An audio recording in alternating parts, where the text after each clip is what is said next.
ছোটবেলায় November December মাস বলতেই বুঝতাম নানা বাড়িতে আর দাদা বাড়িতে বেড়াতে যাওয়া। ডিসেম্বরে ফাইনাল এক্সাম শেষ করেই ছুটিতে নানু বাড়িতে বেড়াতে চলে আসতাম। লাস্ট ক্লাস 9-এ বসে এই সময়টা পার করে আসছি, যেখানে ডিসেম্বর মাসের বার্ষিক পরীক্ষা শেষ করে আমার আর দুনিয়ার কোনো টেনশনই থাকতো না। আমার টেনশন শুধু একটাই, সেটা হচ্ছে আমি কবে আমার নানু বাড়িতে যাব আর কবে দাদু বাড়িতে যাব।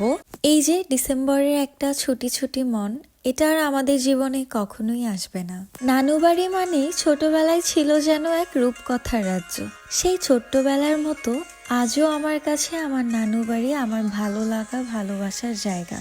অনেক ছোটবেলায় আমার জন্মের পরপরই আমি আমার দাদা দাদুকে হারিয়েছি। দাদা দাদুর আদর ভালোবাসা স্নেহ শাসন বলতে কিছুই পাই, কিন্তু আমার নানা নানু কখনো তাদের অভাবটা বুঝতে দেয়নি। ছোট থেকেই তাদের আদর ভালোবাসা যত্ন স্নেহ মাখা শাসনে বড় হয়েছি। কিন্তু আজ প্রায় 6 বছর হয়ে এলো নানাও পরপারে পাড়ি জমিয়েছেন। বাড়িটাতেও এখন আর আগের মতো আমেজ আনন্দ ফুর্তি নেই।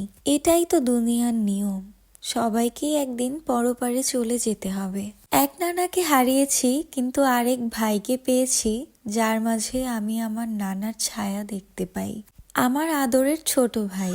অনেকদিন ধরেই ওকে খুব মিস করছিলাম, খুব দেখতে ইচ্ছা করছিল, তাই আর দেরি না করে ওর জন্য খেলনা নিয়ে আজকে চলে গেলাম গ্রামের বাড়িতে। গ্রামীণ আঁকাবাঁকা মেঠো পথ আর এই সবুজ প্রকৃতি আমাকে সবসময়ই টানে।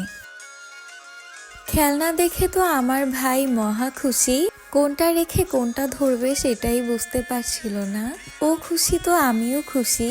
ওর এই খুশিটা দেখার জন্যই তো আমার এত দূর থেকে ছুটে আসা। ওকে ছাড়া বাড়িটা খুব খালি খালি লাগে, ও পুরো বাড়িটা একদম মাতিয়ে রাখে। আমি এসেছি তার সাথে কিছুদিন সময় কাটানোর জন্য, তার সাথে কিছুদিন থাকবো, দুষ্টুমি করব, এরপর আমাকে আবার আমার ব্যস্ত লাইফে ফিরে যেতে হবে। রেড কালার গাড়ি আমার ভাইটা অনেক বেশি পছন্দ করে, তাই এই গাড়িটার দিকে আমার ভাই এক ধ্যানে তাকিয়েছিল।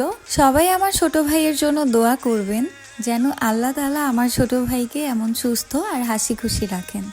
আজ এই পর্যন্তই। সবাই ভালো থাকবেন, সুস্থ থাকবেন। দেখা হবে নেক্সট ভিডিওতে।